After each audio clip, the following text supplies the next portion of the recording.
O tara, pakasalan ko na to. May Mercedes-Benz daw ata tayo. Kami na. Hi, sis! Meron nga pala akong regalo sa iyong bag.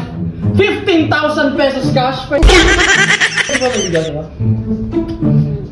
Ata ang pinakagwapo sa balat ng lupa. Kaya dapat gustuhin mo ako. Ako lang yung lalaki na pinakagwapo sa buong mundo. Will you marry me?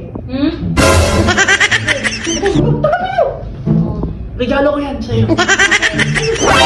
Kasi kayo yung pinakagwapong Oo! lalaki sa buong Oo! mundo. Dapat walang manliligaw sa'yo na iba kundi ako lamang. Ikaw lamang. Si Kuya mo nandyan ba? Oo, andyan. Gusto Ay. tawagin ko? Ay, wag na! Kahit wag na! Ako para sa kuya mo! Wala kang pigil-pigil yan!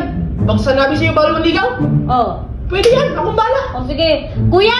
Ate Chay! Kuya! Kuya, halika nga!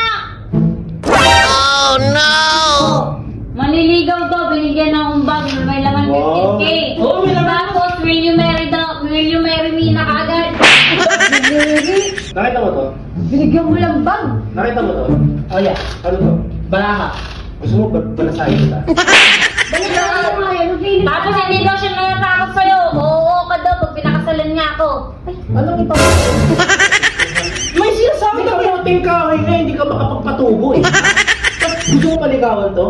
Yan, meron akong sinasahod, construction worker. Walang problema sa construction worker, ha? Tandaan mo yan, walang problema doon. Ang problema ikaw. Ano ka? Ano ka? Oh, anong lahi ang nabibigay mo sa akin? Magandang lahi! Huwag ka nga mag-aan. Lahi naman ano yan? Titi lang ba lang sa'yo? Kailangan ko to. Titi lang ba lang sa'yo? Wala akong manligaw sa kapatid mo.